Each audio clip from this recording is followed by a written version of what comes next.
아침 뉴스 브리핑 시작하겠습니다. 오늘 아침 뉴스 브리핑의 제목은 맞다. 내부 총질이나 하는 이준석은 빨리 자르는 게 정답이다. 이것이 제목입니다.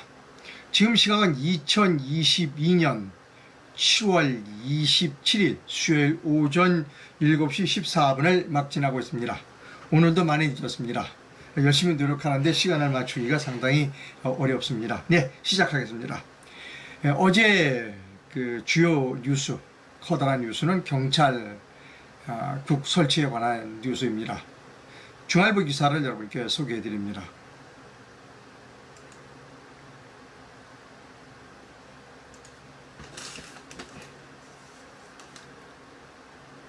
경찰국 띄운 윤 정부, 다음은 경찰대 개혁이다 라는 중앙일보 기사입니다. 이상민 행정안전부 장관이 대통령에게 업무 보고를 했습니다. 특정 대학 출신을 경위로 출발하는 것은 불공정하다라는 겁니다.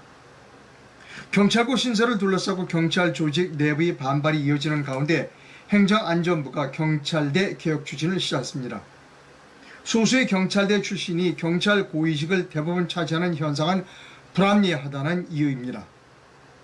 행정안전부는 어제 용산 대통령실에서 윤석열 대통령에게 이 같은 내용을 담은 새 정부 업무 계획을 보고했습니다. 이상민 행정안전부 장관은 언론 브리핑을 열고 경찰대를 졸업했다는 사실만으로 자동으로 경위로부터 출발하는 건 불공정하다. 8월 중 국무총리 소속 경찰제도발전위원회를 꾸려 경찰대 개혁을 논의하겠다고 밝혔습니다. 예. 어제 경찰국 신설을 하는 것은 국무회의를 통과했고 8월 2일부터 실행에 옮긴다고 합니다. 이 경찰국과 관련한 동아일보 송평희 씨의 칼럼은 여러분께 읽어드릴 만하다 싶어서 제가 소개해드립니다. 동아일보의 송평국 씨 칼럼을 여러분께 소개해드립니다.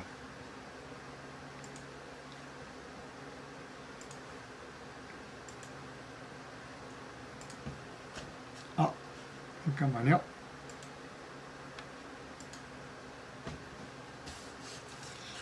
제가 찾아놨는데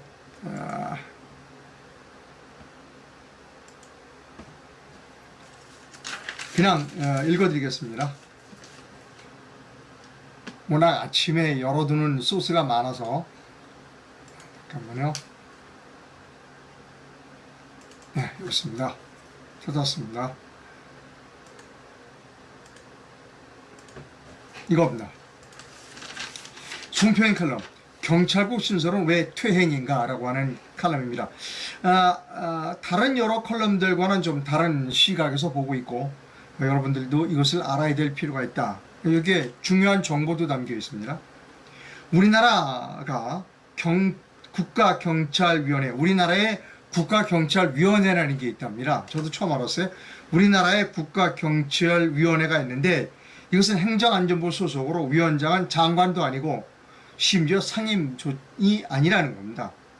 다만 위원회는 경찰청장 동의권 등에 있어서 실질적으로 운영한다며 합의체의 기능을 살릴 수 있다. 다만 위원회는 이제 상임도 아니에요. 근데 경찰청장 동의권 등이 있어. 경찰청장 동의권을 가지고 있군요. 경찰위원회가. 실질적으로 이것을 잘 운영한다면 된다는 겁니다. 그러나 위원장을 포함해 7명의 위원 모두 행정안전부 장관의 지휘청으로 대통령이 임명하기 때문에 정부의 거수의 역할 그 이상을 하지 못합니다. 문재인 정부가 임명한 현 국가경찰위원회의 위원장은 민주사회를 위한 변호사 모임 민변 출신이고 위원 대부분이 중립과는 거리가 멀다는 겁니다. 우리가 국가경찰위원회라는 것이 있었어요. 그 국가경찰위원회가 그 경찰청장 동의권, 임명 동의권을 갖고 있었네요. 근데 문재인 정부에서 국가경찰위원회는 전부 민변 출신 그 말을 안 해도 뻔하죠. 그런 사람들로 이제 채워놓은 겁니다. 역대 정부는 보수건 진보건 대통령이 청와대 치안비서관의 도움을 받아 경찰청장을 임명한 뒤 경찰청장의 추천을 받아 행안부 장관의 제청을 거쳐 총경 이상 경찰관에 대한 광범위한 인사를 해왔습니다. 현 정부가 행안부 내 경찰국을 신설키로 한 것은 누가 없애라고 한 적도 없는 치안 비서관 자리를 스스로 없앤 데 따른 조치이기도 하지만 이와 어떻든 경찰을 더 철저하게 장악하는 결과로 이어질 수밖에 없습니다. 민정수석실을 폐지했기 때문에 이런 일이 생긴다라고 하는 겁니다. 자, 경찰의 중립성을 보장할 제도가 충분히 갖춰져 있다면 경찰국을 둔다고 누가 뭐라고 하겠는가. 영국은 경찰국이 있어요. 영국은 내부에 경찰을 지원하는 경찰국을 두고 있지만 아무 문제 생기지 않아. 왜? 중립되어 있으니까. 우리나라는 경찰청장을 주민이 선출하지도 않고 경찰위원회는 거수 역할밖에 못하고 대통령이 총경 이상 경찰관 등을 죄다 임명하는 나라이기 때문에 그래서 경찰국 신설이 문제된다는 겁니다. 독립되어 있지 않다. 뭐 어떻게 하든 우리나라는 대통령으로부터 독립적이지 못하다는 것이죠. 경찰국 신설이 왜 문제인지는 5년 후에 정권이 바뀐다고 생각해보면 분명하다는 겁니다. 문재인이 더불어민주당 정부는 경찰국 없이도 경찰을 장악해서 경찰을 피폐화시켰습니다. 경찰국 없이도 경찰을 장악했어요. 문재인은. 경찰국의 도움까지 받는다면 그렇지 않아도 방대하지만 앞으로도 방대해질 경찰도 속속들이 장악할 수 있을 것이다. 현 정부의 경찰국 시설은 검찰과 경찰이라는 두 마리 사냥개를 몰아 이 정부가 당장 원하는 걸 얻는데 도움이 될지 모르겠으나 장기적으로는 후에 큰 화를 초래할 수 있다는 제도적 투행이라는 겁니다. 송표현 씨가 이런 제안을 했어요. 정부는 경찰국 신설을 밀어붙이기 전에 경찰위원회를 실제로 하는 법을 제안했었어야 한다. 개정했었어야 한다. 민주당이 응하지 않았을 것이다. 그렇다면 그때 가서 경찰국 신설했다면 이렇게 반대에 부딪히지 않았을 것이다. 그리고 송표인 씨가 기사를 쓰고 있습니다. 이 기사에서 우리가 알 수 있는 것, 우리나라의 국가경찰위원회라는 것이 있다. 그것을 가지고 대통령이 다 좌지우지했다 하는 겁니다. 원래 하려면 국가경찰위원회를 독립시키는 법을 만들어야 되는데 그렇지 않고 경찰국을 만들었다는 겁니다. 어찌됐든 일은 벌어졌고 경찰은 사실은 국민의 지지를 받지 못했기 때문에 실패할 겁니다. 지금의 검찰의 반란이라고 그러는데 검찰의 반란은 실패할 겁니다. 왜? 문재인 경찰 안에서, 문재인 지하 안에서 경찰이 민주시민을 억압하는 데에 경찰이 앞장섰기 때문입니다. 그때는 왜 반대 안 했어요? 그러면 국민을 위해서는 왜 반대 안 했어요? 국민의 권익을 위해서는 왜 경찰이 반대 안 했어? 근데 너희들 권한을 지키기 위해서 반대해 국민적 동의를 받지 못한다는 겁니다. 자, 송표현 씨 칼럼은 읽어볼 만한 칼럼이었습니다. 자, 다음 뉴스 전해드립니다.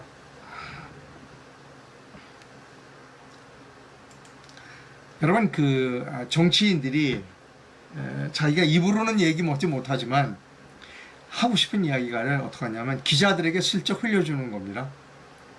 요즘은 어떤 방법으로 흘려주느냐 하면 국회에서 이제 국회가 열리면 기자들이 위에서 이렇게 망원 카메라로 보면 다 잡혀요. 그래서 어떤 국회의원이 좋은다 이런 것도 다 알고 어떤 국회의원이 뭐 공부는 안 해서 의정 활동 안 하고 뭐 예를 들어 포르노 보고 있다 이런 것도 다 잡히고 어제 권성동이는 핸드폰을 딱 꺼냈습니다. 국회에서 핸드폰을 딱 꺼내서 보라는 겁니다. 이거는 권성동이는 다 사람들의 주목을 받고 있는 사람이죠. 핸드폰을 열심히 보고 있으니까 망원 렌즈로 카메라로 이제 권성동의 핸드폰을 찍는 겁니다. 어떠냐 이렇게 되는 겁니다. 보라고 일부러 내놓은 겁니다.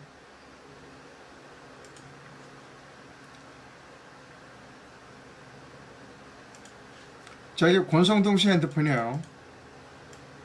여기 대통령 윤석열 대통령하고 통화 중입니다. 문자로 통화하는 중이에요. 활자를 키워봅니다. 우리 당도 당 대표 계속 이렇게 하셔야 합니다. 라고 윤석열 대통령이 권성동을 칭찬하고 있는 문자입니다. 그 밑에 무슨 문자가 있는가 하면 이런 문자가 있어요. 내부 총질이나 하는 당 대표가 바뀌니 달라졌습니다. 이준석이 내부 총질만 하다가 이준석이 물러나니까 이렇게 당이 달라졌다. 그때 권성동이가 대통령님의 뜻을 잘 받들어 당정이 하나 되는 모습을 보이겠습니다. 라고 답을 했어요. 이걸 기자들에게 보여주고 싶었던 겁니다. 권성동이. 이걸 보여주고 싶었던 것 같아요. 우리 당도 잘하네요. 계속 이렇게 하시죠. 내부 총질이나 하는 당 대표가 바뀌니 이렇게 달라졌습니다. 그때 권성동이 예 대통령님 뜻을 잘 받들어 당정이 하나 되는 모습을 보이겠습니다. 라고 윤석열 대통령과의 문자통화를 공개했습니다. 이건 보라고 보여주는 겁니다. 봐, 나는 대통령부터 이런 신임이 있어. 대통령이 나보고 잘한다고 그래. 당대표 역할을. 그리고 이준석이 내부 총질이나 하던 사람인데 잘 물러났어. 이런 얘기를 했다. 이걸 보여주고 싶었던 거예요. 그러니까 이제 언론에서 논란이 많죠. 개입했다. 윤석열 대통령이 당에 개입했다. 당 개입하는 건 당연한 거 아니에요? 당원 1호 당원이 대통령인데 비판의 목소리도 있습니다만 나는 아주 잘했다고 생각합니다.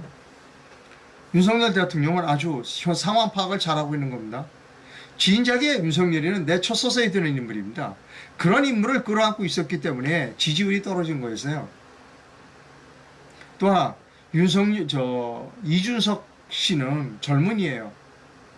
왜 이런 이야기를 듣고 인생을 사느냐요. 왜 내부 총질이나 한다는 이야기를 듣고 인생을 사는지 그게 참 딱하다는 겁니다. 제가 청년 정치를 망치는 사람이 이준석이라는 말씀을 여러 번 말씀드렸습니다. 이준석이가 청년으로서 새로운 개혁의 모습을 보이고 이준석이가 새로운 비전을 지시하고 맞아 저렇게 한국 정치가 가야 돼 라고 하고 많은 사람들이 움직였다면 얘기가 달라집니다. 그런데 이준석이는 그런 일 한 번도 한 일 없어요. 4.15 총선은 부정이 아니다. 5.18에 대해서는 뒷번긋하지 마라. 그리고 툭하면 윤핵관이다. 통화 내용 녹음해갖고 공개하고 이 짓만 한 거예요. 선배 정치인들이 못된 것만 다 배웠어. 몸으로 체득했어. 이준석은 젊은 사람이 내가 왜 인생을 이렇게 살아내는가를 반성해야 합니다. 그것이 이준석 본인을 위해서나 그리고 대한민국을 위해서 좋은 일이다 라고 생각합니다. 그리고 당 내부 총질이나 하는 당 대표는 진작에 내쫓아야 했다. 윤석열 대통령이 말은 잘했다. 근데 행동이 늦었다 라는 겁니다. 언론이 뭐라고 비판하던 잘한 겁니다. 내부 총질하는 사람은 일찌감치 내쫓았어야 된다. 그리고 권성동 하는 수법 뻔하죠. 이게 정치인들의 수법이다. 기자들이 보라고 일부러 켜놓는 거. 네. 다음 뉴스 전합니다.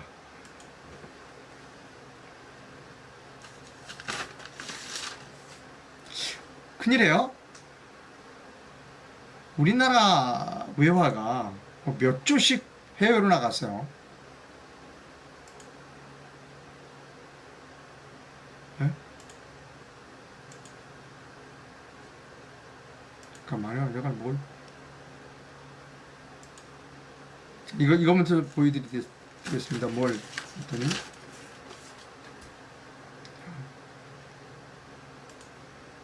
정말 큰일입니다.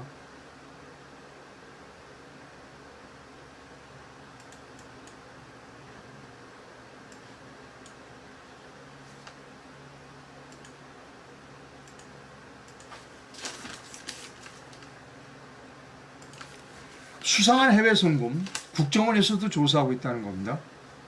신한은행, 우리은행 등 3조 원 송금, KB국민은행에서도 유사한 정황이 나왔다는 겁니다. 3조 원이 넘는 외환이 국내 은행을 통해 중국과 일본으로 해외 송금이 된 의혹과 관련해 검찰에 이어 국가정보원도 조사에 나선 것으로 어제 전해졌습니다. 해당 의혹은 국내 중소기업들이 신한은행에 1조 3천억, 우리은행에 8천억 원, 하나은행의 1조 원 등 3개 시중은행 지점을 통해 금괴나 반도체 등의 수입 물품 대금 결제용으로 3조 원대의 자금을 중국과 일본으로 외환 송금했다는 것입니다. 조선일보 취재에 따르면 국정원은 중국 등에서 해당 자금을 송금받은 법인이나 개인 등의 신원을 파악하기 위해 조사에 착수하는 것으로 알려져 있습니다. 금융감독원은 이들 3개 은행 외에도 KB은행 등에서도 비슷한 유형의 수상한 해외 송금이 이루어진 정황을 확인했다는 겁니다. 이거 밝혀야 됩니다. 이 돈이 어디로 들어가고 무슨 돈인지 그리고 어디로 흘러들어가는지를 철저하게 밝혀야 합니다. 그냥 1,000억 원, 2,000억 단위가 아니라 조 단위입니다. 반드시 빨리 바꿔야 한다고 생각합니다.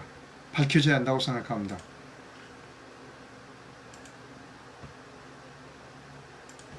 그 다음 안철수 씨 얘기를 좀 하겠습니다.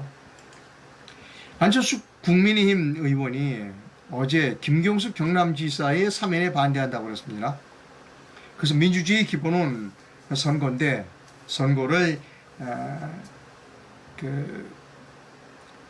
망친 주권을 도둑질해간 김경수의 사면을 반대한다는 겁니다. 안철수 의원의 생각으로는 자기가 그때 경선에서 김경수 때문에 피해를 봤다고 생각하겠죠. 왜냐하면 드루킹 사건으로 공정한 선택이 이루어지지 않았다. 그래서 자신이 피해를 봤다라고 생각하기 때문에 김경수 전 경남지사의 사면에 반대한다라는 의사를 표시했습니다. 자, 저는 여기서 기왕에 부정선거에 대한 언급을 했으면 안철수 씨는 4.15 부정선거에 대해서도 언급을 했었어야 된다는 겁니다.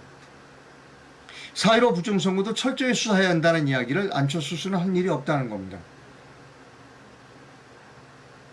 제가 그래서 선택적 정의는 위험하다는 겁니다. 우리나라 정치인들은 선택적 정의를 가지고 있습니다. 안철수 씨가 그 대표적인 사람입니다. 자기가 후보였을 때 김경수에서 피해를 봤다. 부정선거로 피해를 봤다. 그거는 수사해야 돼. 그거는 사면해주면 안 돼. 그런데 4.15 총선의 증거가 명백한데 거기에 대해서는 입을 다물고 있어. 안철수도. 올바른 사람이 아니라는 겁니다. 왜 선택적 정의론을 가지고 있냐는 것이죠. 안철수가 부족한 점이 바로 그런 점입니다. 여러분, 안철수 씨를 정확하게 볼 수 있는 기사가 바로 이겁니다. 어제 이 얘기가 선거가 굉장히 중요하다. 그거를 국민의 주권을 왜곡시켰다라는 이야기를 했어요. 그럼 4.15 총선은 이런 사람이 무슨 국가의 지도자예요. 이게 안철수의 진면목입니다. 다음 뉴스 하겠습니다.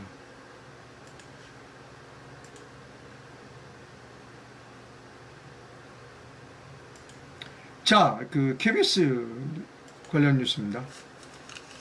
여당이 KBS 수신료를 분리징수하겠다.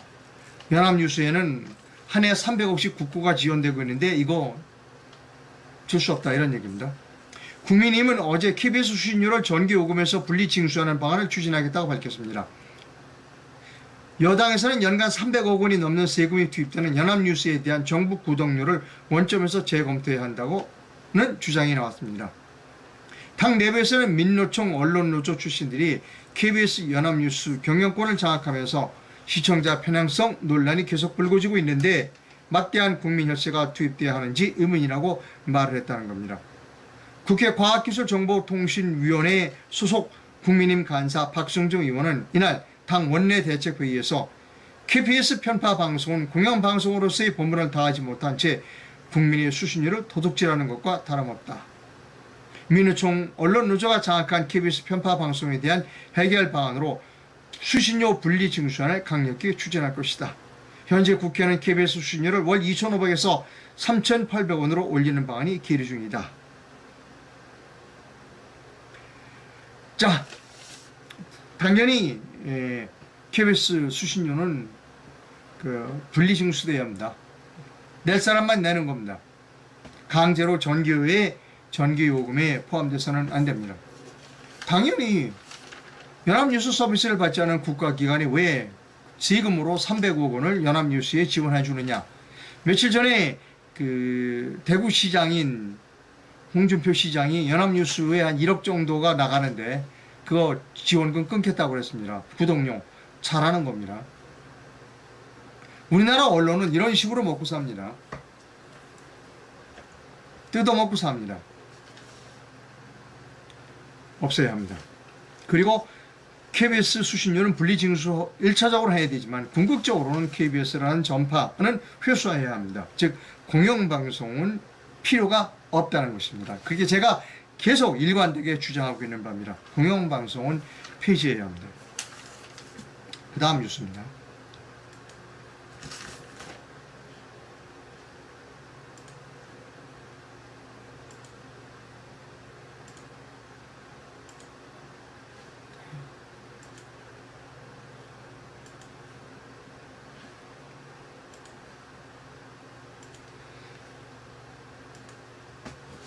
자, 어제 오세훈 시장이 이런 걸 발표했습니다.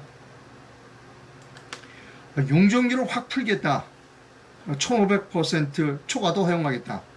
그래서 용산을 아시아 실리콘밸리로 만들겠다라고 하는 청사진을 발표했습니다. 여기 아주 뭐 잠실 빌딩보다도 더 큰 그런 빌딩을 지금 이렇게 청사진에 그려놨습니다.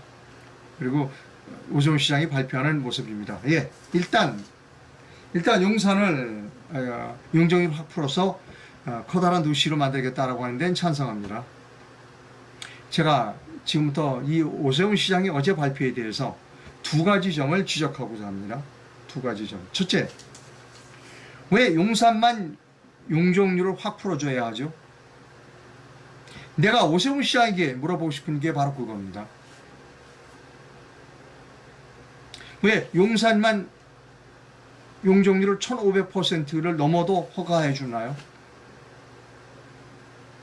강북은 왜 안 되죠?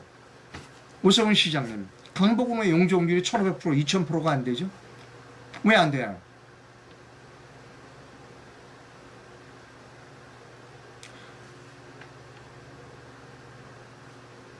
나는 오세훈 시장은 이해할 수 없습니다. 왜 용산만 1500%, 강북엔 아주 열악한 환경에 사는 사람들 많아요. 왜 강북을 재개발하면 되잖아요. 1000%, 1100%, 2000%, 3000% 용적률 주면 되잖아. 왜 안 줘요, 거기는? 강북에 2000% 용적률을 높여주고 대규모로 개발하라는 겁니다. 찔끔찔끔하지 말라는 거예요. 지금 박원순 시장이 저 달동네 가서 벽에다 벽화 그리는 거나 오세훈 시장이 역세권에 조금씩 찔끔찔끔 개발해 주는 거나 다를 게 아무것도 없다니까. 오세훈 시장하고 박원순 시장하고 다를 게 아무것도 없어요. 도시정책에 관한 한. 도시정책이 없는 사람이야. 오세훈과 박원순이는. 아니 강북에 용적률 1000%, 2000% 주라는 거예요. 3000%도 줘요. 그리고 대개발로 개발을 해. 대규모로. 그럼 어떻게 되냐. 대규모 자본이 들어가야 돼요. 건설회사들이 들어가야 돼. 대규모로 해야 모든 문제가 앞으로 우리가 대한민국이 앞으로 가야 할 미래의 국가 산업 전략하고 맞아떨어지는 거예요. 왜? 앞으로는 AI 시대거든요. 저 비행기가 자가용 비행기가 이렇게 드론 비행기가 날아다니고 그 다음에 자율주행차가 다니고 그럼 뭐야? AI 시대가 되니까 도시 전체가 AI에 맞는 환경으로 가야 돼요. 그럼 찔딱찔딱 개발해서는 안 된다는 거예요, 여러분.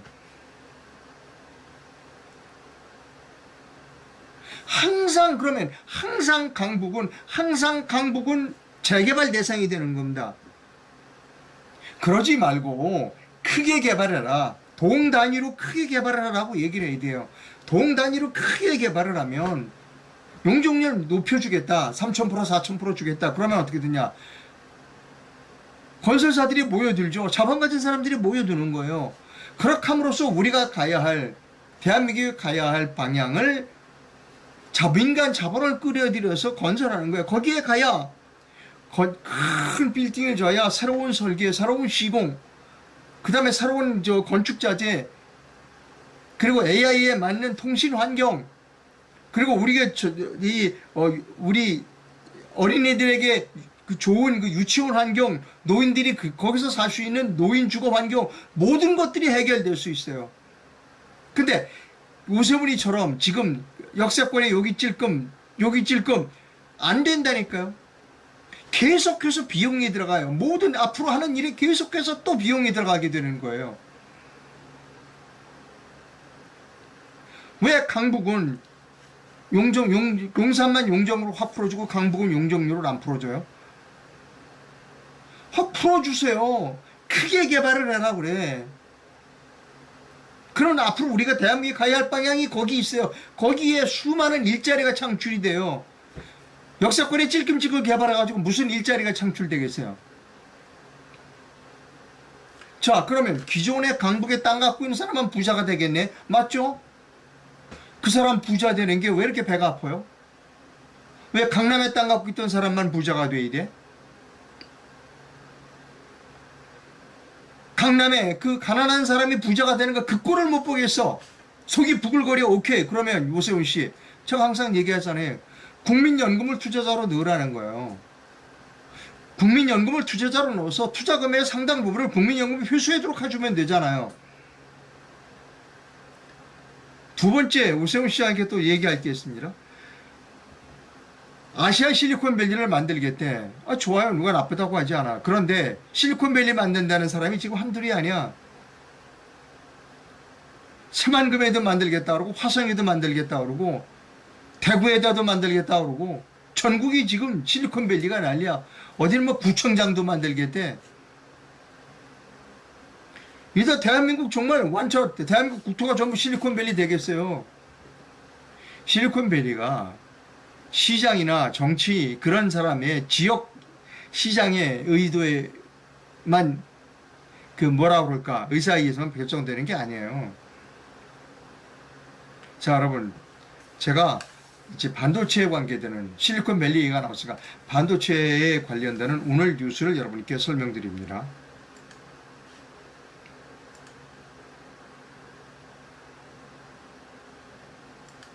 자, 이창양 산업통상자원부도 반도체 초대의 강국을 만들겠다고 그랬어요. 뭐 난리 났습니다. 우리나라 뭐 서울시장도 만든다고 그러고 뭐 난리 났어요. 대구시장도 만든다고 그러고 무슨 구청장도 만든다고 그러고 뭐 반도체 실리콘밸리 안 만든다는 지방자치 시장과 도지사와 구청장이 없어요. 대한민국에. 여기 산업통상자원부 장관도 만들겠다는 거 아닙니까 지금? 읽어봤어요. 제가 읽어봤어요. 그랬더니 뭐냐면 중공업 반도체를 만들겠다는 겁니다. 중공업 반도체. 읽어봤어요. 제가 다.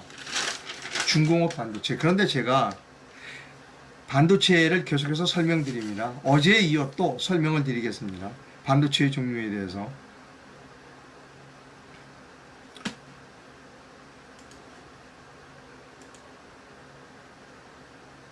자, 제가 만든 반도체의 분류표입니다. 반도체의 종류는 기억하는, 암기하는 반도체와 생각하는 반도체가 있습니다. 암기하는 반도체와 생각하는 반도체. 자, 그러면 어떤 반도체가 더 비쌀까요? 당연히 생각하는 반도체가 비싸요. 삼성이 지금 세계에서 제일 잘 만드는 반도체는 암기하는 반도체예요. 이건 두말의 여지가 없습니다. 여러분, 사람 뽑을 때 암기 잘하는 사람 뽑겠어요? 아니면 생각 잘하는 천재를 뽑겠어요? 천재가 인건비가 비싸죠. 그건 너무나 당연한 거예요. 지금 삼성이 만드는 반도체는 암기하는 반도체예요. 이걸 메모리 반도체라고 그래요. 자, 근데 우리가 무엇을 해야 되냐면 생각하는 반도체를 만들어야 돼요. 왜냐하면 이게 비싸니까. 그리고 이거는 우리나라처럼 고급 인력이 많은, 우리나라처럼 머리가 좋고 대학 졸업, 세계에서 대학 졸업률이 제일 높은 우리나라 같은 데서 딱 맞는 게 뭐다? 생각하는 반도체예요. 생각하는 반도체. 자, 생각하는 반도체가 무엇인지를 제가 여러분께 설명드립니다. 이거 한두 번 설명드린 일이 있는데 너무나 중요해서.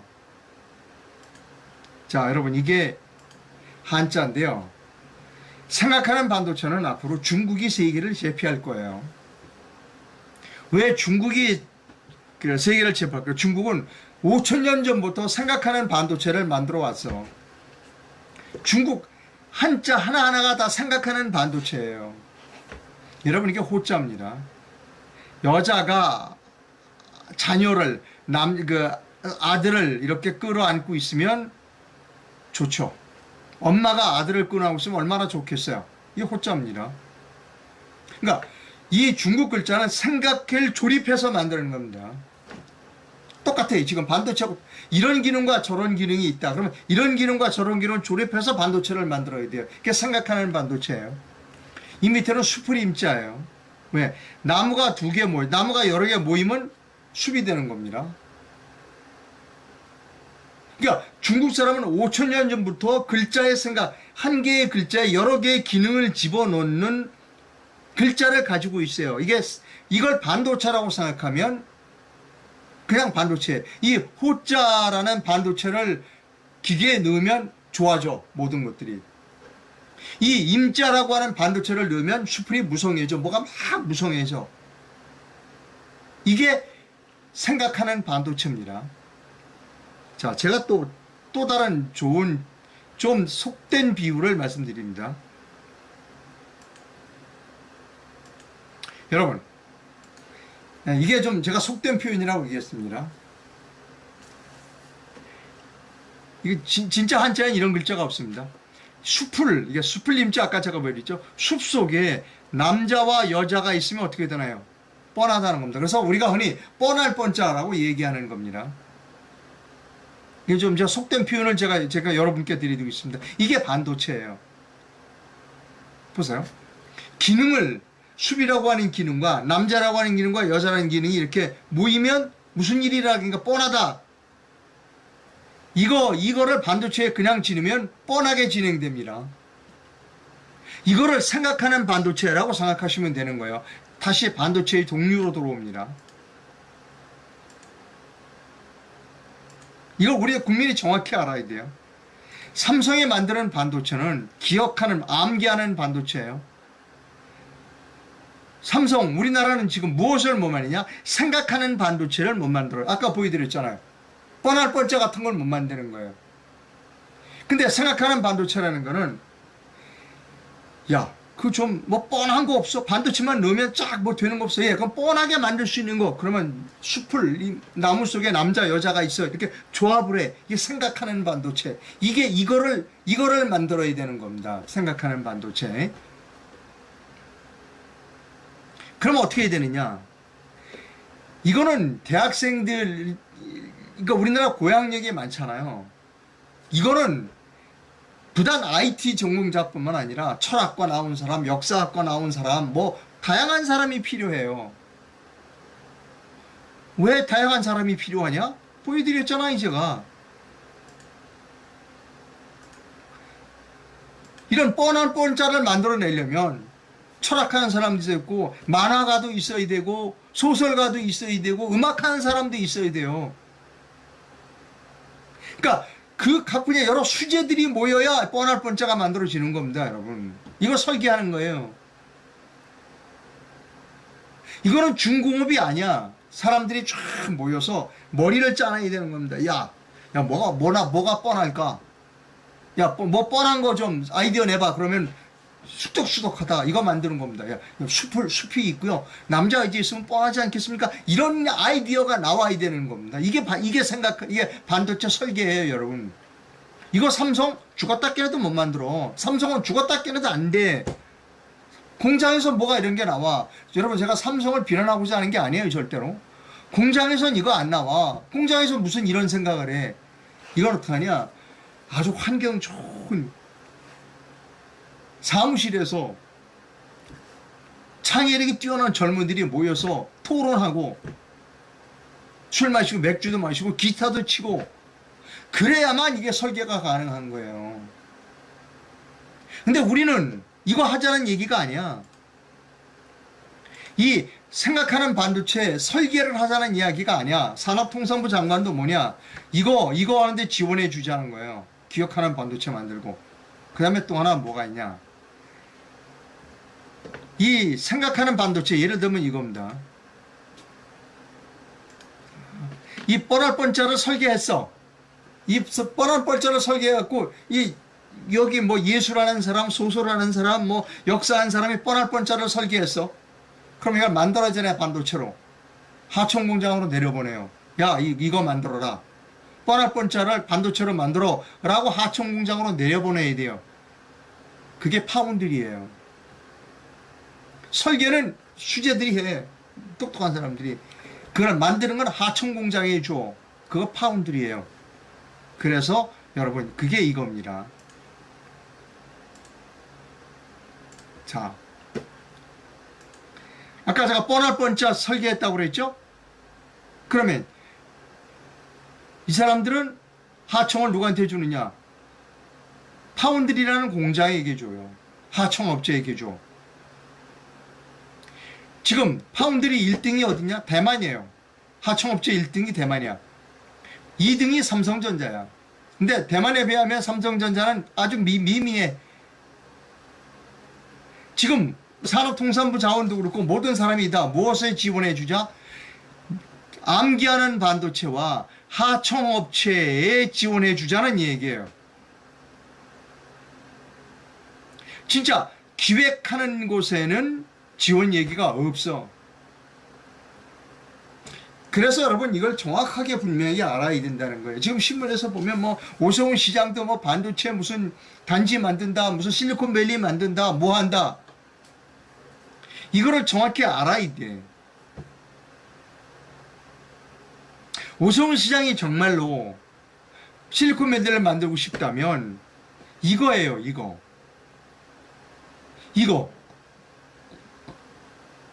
기획하고 설계하는, 즉 뻔할 뻔짜를 만드는 데 도움을 줘야 돼. 오세훈 시장은 젊은이들을 모아놓고. 그럼 뭐야,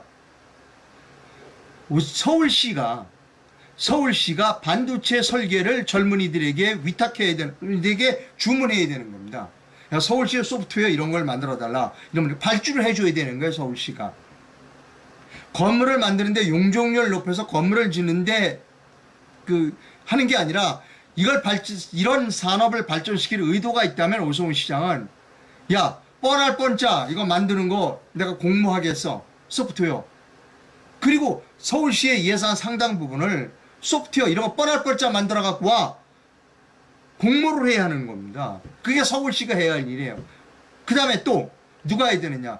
윤석열 대통령이 해야 돼요. 윤석열 대통령. 국가적으로 우리 국가가 필요한 여러 소프트웨어들이 많잖아요.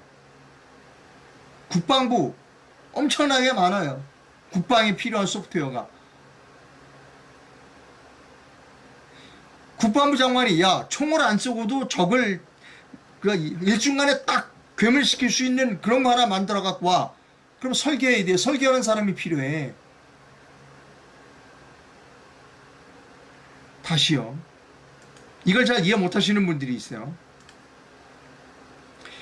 우리는 생각하는 반도체로 가야 된다.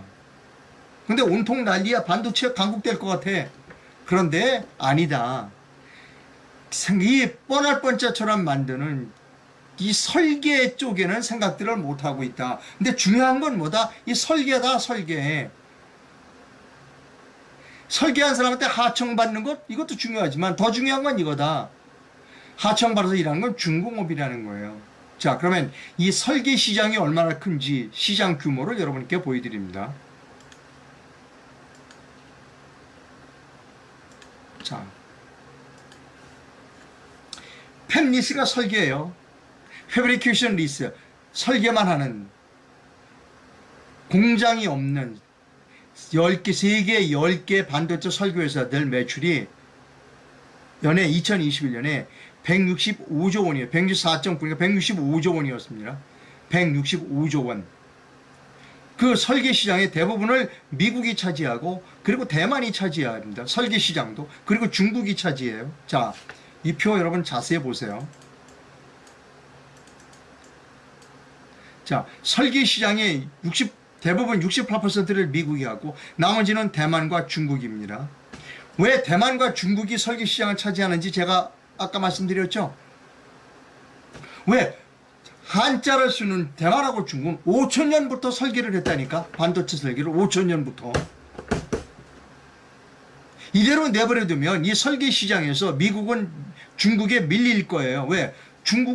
미국은 이 설계하는 거 몇 년 안 돼. 경험이.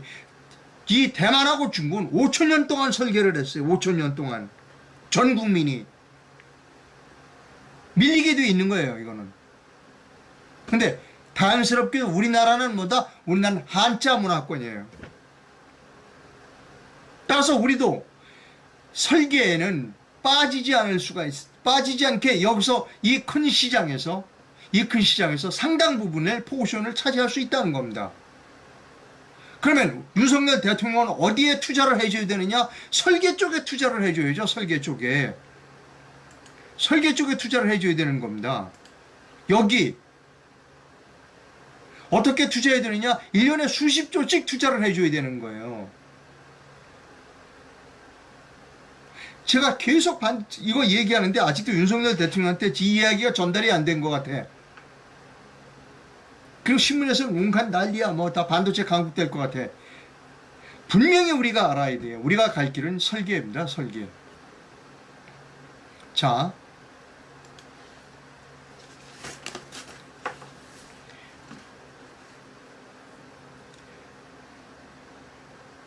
다음 뉴스요.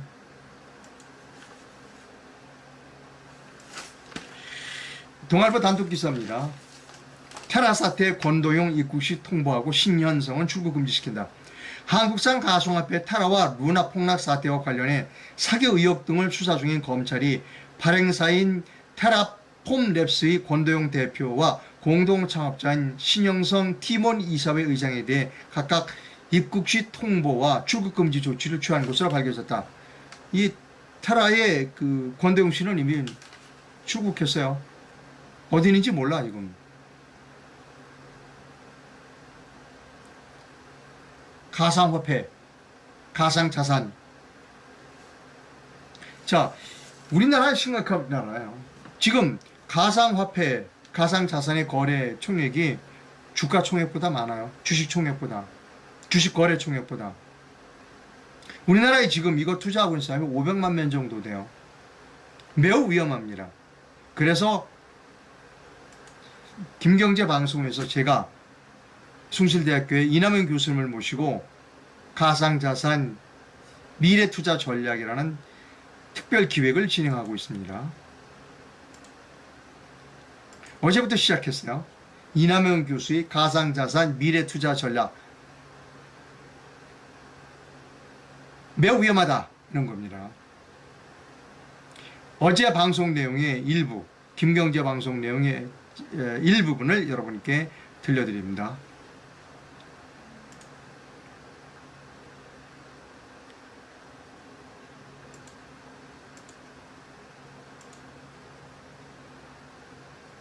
시작하겠습니다. 아무도 책임 안 집니다. 아니, 비트코인에 오류 있으면 해킹당하면 누가 책임지죠? 이더리움에 해킹당하면 누가 책임져? 거기 버그가 있어서 자기 비트코인이 이더리움에 다 날라가서 누가 책임집니까? 지가 실수해서 엉뚱한 게 돈을 보냈다. 누가 책임지죠? 본인이 책임지는 거죠. 그걸 끝나는 거죠. 아무도 책임 안 져. 네. 그 워런티가 빵점이야. 네. 비트코인, 이더리움에 밸류가 있습니까? 없습니까? 제가 아까 신나게 설명드렸는데 네. 워런티가 없으면 밸류가 있어? 없어? 가치가 없다고 봐야 되네요. 밸류가 제로야, 제로. 그래서 루나 테라가 하루아침에 55조 원이 영원이 된 거잖아. 네. 55조 원이 어떻게 영원이 됩니까? 부동산이면 땅이라도 남아 있잖아. 그렇죠. 공장이면 건물이라도 있잖아. 네. 증권이면. 왜 테라, 루나가 제로가 됐지요? 하루아침에. 그것도 며칠도 안 걸렸어. 권도영이가 책임집니까? 법적으로 어떻게 됐어요? 권도영이가 책임지게 돼 있나? 아, 뭐 싱가포르에 있는 줄 알았더니 뭐 미국에 있는 줄 알았더니 뭐 가보니까 다 빈집이고 뭐 회사 찾아가 봤더니 뭐 주소만 있고 거기는 엉뚱한 사람들이 다 회사 아니 도저히 보통 시민은 네. 일반 시민은 이해할 수 없는 거지. 왜? 이 가상 자산이 아까 버추럴 아셋 서비스가 밸류가 있으려면 워런티가 돼야 되는데 보증을 해주는 거. 이거- 보증을 해줘야 되는데. 그렇죠. 이 워런티를 아무도 안 하거든. 그런데다가 투자를 하는 550만 명이 현재 우리 네. 대한민국에 있어. 네. 지금 제가 부정적인 면만 얘기하니까 우리 투자자들이 아니 이남용 교수님은 도대체 뭔 소리를 하는 거냐 이렇게 얘기하실 그렇게 텐데 투자해 놓은 사람 입장에서는 우리가 이 가상 자산 비트코인 이더리움은 네. 우리가 불완전하다 네. 미완이다 이거 잘 이해하고 투자해야 되고 네. 투자하는 것이 네. 무슨 뭐 이더리움 비트코인의 서비스가 품질이 확보돼서 즉 유틸리티 유용성과 보증성이 확보돼서 투자하는 것이 아니고 네. 비트코인이나 그 이더리움이 미래에 네. 엄청난 기회가 있다. 네. 미래의 발전적인 어떤 이 플랫폼으로 발전해 갈 수 있다. 네.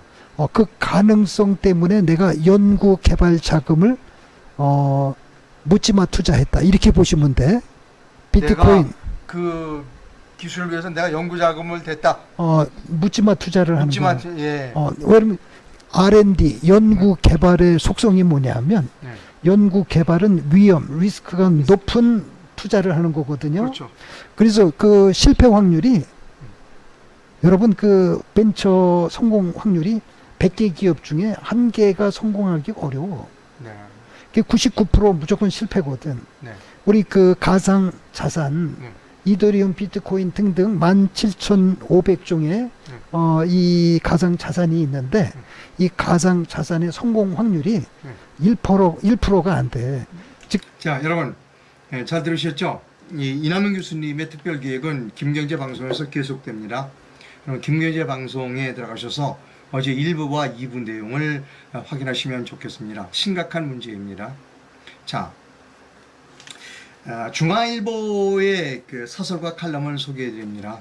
얼마나 중앙일보가 그 사설과 칼럼을 잘못 쓰는지, 얼마나 잘못된 언론사인지를 지금부터 여러분께 보여드립니다.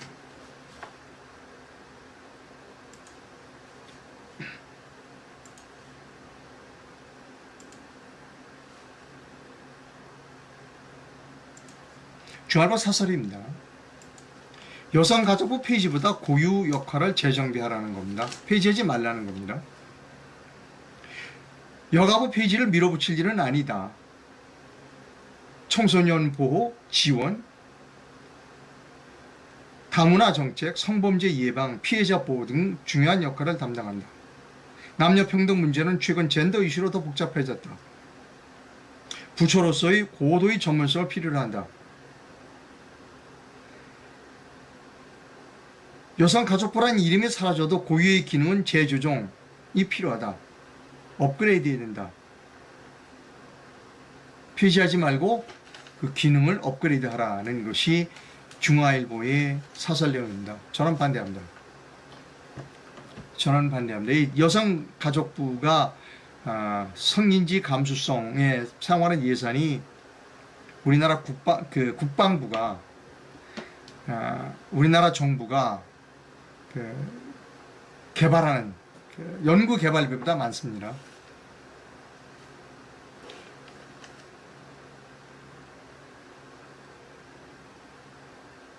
우리나라 정부가 사용하는 연구 개발비보다 성인지 감수성의 예산이 더 많이 투입된다. 이게 정상의 나라입니까? 또 하나, 지금 우리나라 가끔 보면 그 신문에 비행기가 떨어져서 그 젊은 조종사들이 희생당하는 것을 가끔 우리가 신문에서 접합니다. 왜 그런지 알아요? 노후 비행기 때문에 그런 겁니다. 우리가 그 비행기를 신용으로 바꿔주었다면 그 젊은이들의 목숨을 희생시키지 않을 수도 있었어요. 그 젊은 조종사 아버지가 희생됨으로써 그 가족과 그리고 그 자녀, 그 여성과 그 가족에는 엄청난 큰 그리고 국가적인 손실을 본 거예요. 중앙일보의 이 사실은 대단히 잘못됐습니다. 필요 없는 부서는 폐지해야 합니다. 자꾸 이런 식으로 하면 부서가 자꾸 늘어나요. 예산 자꾸 늘어나고. 여성가족부는 폐지가 정답입니다. 정답을 피해가려고 하지 말자는 겁니다. 또 하나, 오늘 조선일 중앙일보의 잘못된 칼럼 하나를 또 소개해드립니다.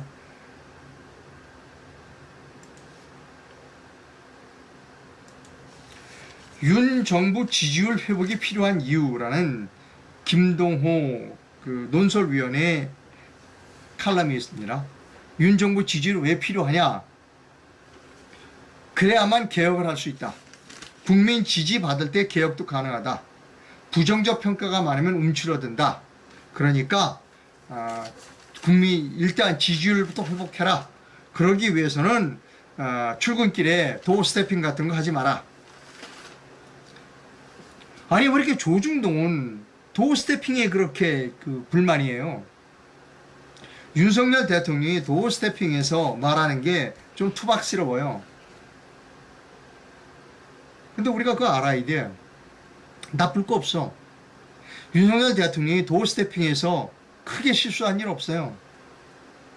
말하기 좋아하는, 트집 잡기 좋아하는 사람들이 트집 남는 거야. 그걸 또 언론이 확대 재생산해. 너 내 말 들어, 윤석열. 내가 한 대로 해야 너는 지지율이 높아져. 너 지지율 높아지지 않으면 개혁할 수 없지. 천만의 말씀. 여러분, 개혁은 국민 지지를 받아서 하는 게 아닙니다. 여러분, 연금 개혁이 하면 국민 지지 받겠어요? 지금 해야 돼요. 지금 지지율이 떨어졌을 때 개혁을 해야 되는 거예요. 조금 있으면 못해요. 내년 후년이면은 국회의원 선거 있어요. 연금 개혁할 수 있겠어요? 개혁은 대통령 임기가 아직 많이 남아 있어. 4년이나 뭐 5년 가깝게 남아 있어. 지지율 연연하지 말고 해라 라고 해야 되는 겁니다. 지금 조중동은 야 지지율 끝까지 걱정하지 말고 인기 없을 때 지금 밀어붙여 개혁을. 그래야 되는 겁니다. 이 칼럼은 대단히 잘못된 칼럼입니다. 지지율은 개혁이 떨어졌을 때 해야 되는 겁니다. 이제 지지율이 떨어졌을 때 개혁을 해야 한다는 겁니다. 그 사소한 문제 도어 스태핑 가지고 참새처럼 쪼아댈 일은 아니다는 겁니다. 조중동의 실력이 조중동의 이 논설위원 이런 사람들의 수준이 이 정도밖에는 안 되는 게 대한민국의 비극입니다, 여러분. 다음 뉴스합니다.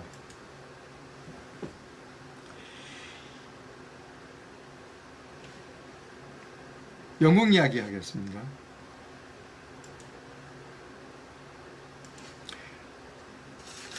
영국의 지금 그 총리 후보, 영국의 총리가 거짓말해서 이제 물러나잖아요. 두 영국의 총리 후보가 서로 야 내가 중국하고는 내가 잘 싸워라고 그 경쟁을 하고 있다는 겁니다. 보리스 존슨 영국 총리 후임 자리를 놓고 최종 대결을 펼칠 리시 수낙 전 재무부 장관과 리즈 트러스 외무장관이 서로 자신이 총리로서 중국에 강경하게 맞설 적임자라며 치열한 공방을 벌이고 있다. 둘 중 누가 총리가 돼도 중국 견제의 움직임에 속도가 붙을 전망이다. 25일 현재 파이낸셜 타임즈에 따르면 수낙 전 장관은 중국은 현재 영국과 세계의 안보와 번영을 가장 크게 위협하고 있다. 영국에서 중국의 영향을 줄이기 위해 주요 공약을 제시했습니다. 그는 우선 영국에서 운영되는 공자 학원 30개를 모두 폐쇄하겠다. 공자 학원은 중국이 해외에서 중국어와 중국 문화를 전파하기 위해 설립한 정부 직속 기관으로 중국 공산당의 이념 전파 거점이란 비판을 받고 있다. 수낙 전 장관은 공자 학원을 겨냥하여 영국 대학이 해외 기관 등으로부터 5만 파운드 이상 연구비를 받는 경우 관련 정보를 공개하는 방안을 추진하고 있다는 겁니다. 제가 이 기사를 왜 읽어드리냐. 지금 전 세계는 중국 때문에 몸살을 앓고 있습니다. 우리나라 전 대통령은 중국에 가서 중국은 태산처럼 높다고 우리는 아주 하염없이 작은 나라라고 얘기한 적이 있습니다. 지금 전 세계는 중국 패권 때문에, 중국의 패권을 추구하는 정책 때문에 몸살을 앓고 있다는 겁니다. 우리가 중국을 정확하게 알아야 됩니다. 중국은 전 세계에 간섭하고 있고 중국은 전 세계의 선거에도 영향을 미치고 있다는 주장이 있습니다. 저는 지난 4.15 총선에 중국의 영향이 없었는지, 박근혜 대통령 탄핵 시위에 중국인들이 참여하지 않았는지에 대한 철저한 조사가 이루어져야 된다라고 생각한다는 겁니다. 다음 뉴스입니다. 여러분, 제가 오늘 아침 신문에 난 광고 하나를 여러분께 보여드립니다. 하남도시공사 상임이사 본부장급 모집 공고인데요. 오늘 아침 신문에 났습니다. 제 얼굴은 좀 일단 빼고요. 이 광고를 내신 그 기관은 하남도시공사 임원추천위원회 위원장께서 내셨어요. 자, 제가 이 광고를 문제시하는 부분이 바로 이런 데 있습니다. 하남도시공사에서 상임이사, 본부장급 직위에 대하여 다음과 같이 공개 모집하오니 전문성과 역량을 지니신 분들의 많은 응모를 바랍니다. 예, 좋아요. 자, 문제 제가 읽어드립니다. 어떤 부분이 마음에 거슬리냐. 제가 이 광고를 읽으면서 아침에 대단히 거슬렸다는 겁니다. 마음에. 자,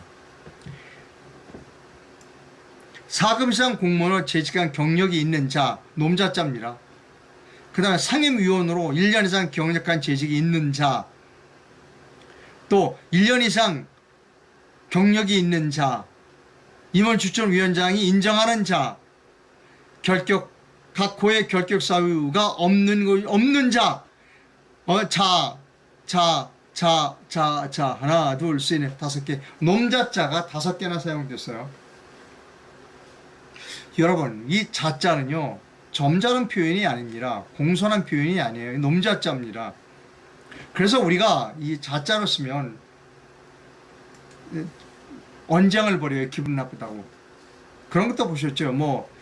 국회의원이라는 자가, 그러면 그 국회의원이 막 강의하고 그래요. 대통령이라는 자가 가만 안 있어요. 들끓어요. 자자가 좋은 사람을 높여주는 표현이 아닌 것이죠. 아니, 4급 이상 공무원으로 경력한 재직이 있는 분, 또 4급 이상 공무원으로 경력한 재직이 있는 사람으로 바꾸면 안 되나요?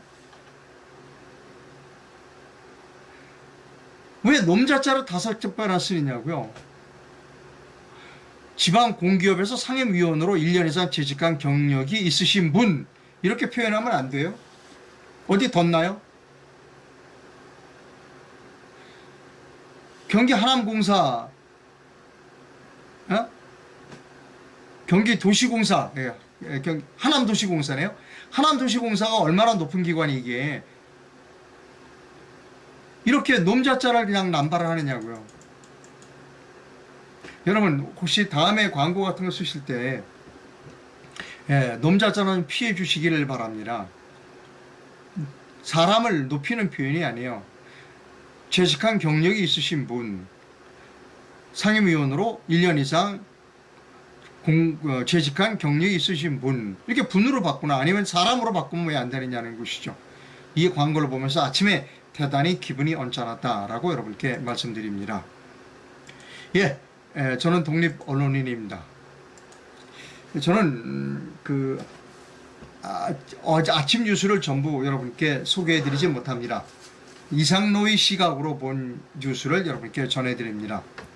이상로가 올바른 시각을 갖고 있다, 100% 올바르다라는 건방진 말씀을 드리지 않습니다. 그러나 우리나라 조중동과 같은 또 우리나라 주류 신문들이 모두 편향되어 있다는 겁니다. 그래서 그들의 편향성을 바로잡기 위해서는 저 같은 사람이 필요하다는 것이지요. 저는 과감하게 이 논설위원, 해설위원, 대기자 이런 분들의 칼럼을 과감하게 비판하고 있습니다. 계속하려고 하고 그 사람들이 컬럼을 쓸 때 이거 이상로 기자한테 두들겨 맞을 것 생각해서 두렵다라는 생각이 들 때까지 계속해서 저는 그런 사람들을 집중적으로 공격할 겁니다. 어제는 조선일보 김대중 씨를 제가 공격했습니다. 보는지 안 보는지 모르지만 결국 그 사람들 귀에 들어갈 겁니다. 누군가는 대한민국에서 누군가는 이런 일을 해야 합니다. 여러분, 후원이 필요합니다. 대통령 선거 이후에 후원이 거의 들어오고 있지 않습니다. 광고는 차단되어 있습니다. 후원이 필요합니다. 해외에서 후원해 주실 분은 페이팔 계좌를 이용해 주시면 됩니다. 그리고 국내에서 후원해 주실 분은 기업은행 계좌를 이용해 주시면 감사하겠습니다. 후원이 필요하다는 말씀을 드립니다. 상업 광고하겠습니다. 저는 잠도교 숙면 매트만은 여러분께 소개해 드렸습니다. 잠도교 숙면 매트를 사용하신 분의 사용 후기를 여러분께 보여드립니다. 읽어드리겠습니다. 저는 30대 중반의 남성입니다. 3개월 전부터 특별한 원인 없이 수면 장애가 생겨서 수면제를 계속 복용해 왔습니다. 수면제의 최대 복용량 스틸록스 10mg을 먹어도 효과가 충분치 않다고 느끼던 차에 수면센터를 방문하여 수면다원 검사를 받았습니다. 수면 무호흡증이 있음을 알게 되었지만 인면장애의 원인이라고 보기는 어렵다고 판단되었습니다. 이때 수면센터의 의사선생님께서 잠돋기를 권유하여 사용하게 되었습니다. 처음에는 솔직히 긴가민가했습니다. 며칠 사용해도 별 효과를 못 느꼈습니다. 약 5일 정도 지나니 머릿속이 환해지면서 마음이 편해지는 것을 느낄 수 있었고 언제 잠이 들었는지 모르게 아침까지 잠을 잘 수 있었습니다. 실로 오랜만에 자연수면을 취하고 나니 기분이 묘했습니다. 그 후에는 위와 같은 경험을 한 번 더 했었고 지금은 수면제 없이 잠을 이룹니다. 단지 수면 시간이 4에서 5시간 정도라 조금 더 길어졌으면 하는 바람입니다. 확실히 인면에 도움이 됨을 느껴서 주위 사람들에게 소개하고 있습니다. 라고 하는 사용 후기를 여러분께 보여드렸고요. 광고 잠도교 숙면 매트에서 그 선체험 후 결제 시스템을 하고 있다고 합니다. 잠도교 매직 벽에만 하네요. 선체험 후 결제 하는 매직 벽에 체험을 하고 있습니다. 8월 16일까지 합니다. 1566-4575로 전화를 하시면 잠도끼비로부터 상담을 받으실 수 있습니다. 여러분, 저는 독립 언론인이고요. 이런 일을 계속합니다. 저는 조중동 같은 그런 우리나라 언론의 편향성, 잘못된 점을 계속해서 지적하고 질타하겠습니다. 그 광고는 해드렸고요. 그 다음에 댓글이 요즘은 놈자로 표현하지 않고 사람 자자로 쓰지 않나요? 예. 어떻든 간에 자자는 점잖은 표현이 아닙니다. 예를 들어 경력이 있으신 분 그러면 되잖아요. 모신다면서요. 우리 상임이사로 모십니다. 그러면 경력이 있으신 분, 능력이 있으신 분 문자로 쓰면 되잖아요.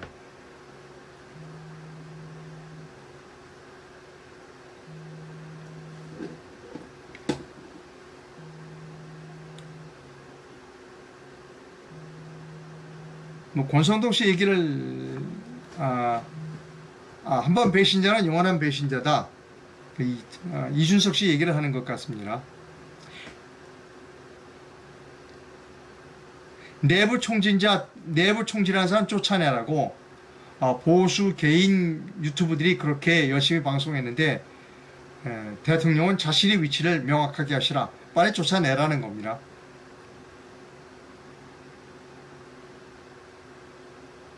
오세훈 씨가 실리콘밸리를 만만하게 보는 것 같습니다. 용산 계획은 실효성이 떨어질 가능성이 높습니다. 저도 그렇게 생각합니다.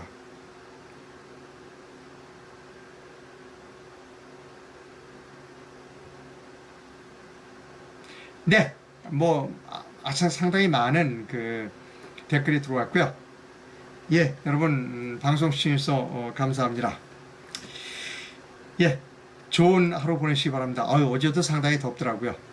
더위 조심하시기 바랍니다. 감사합니다.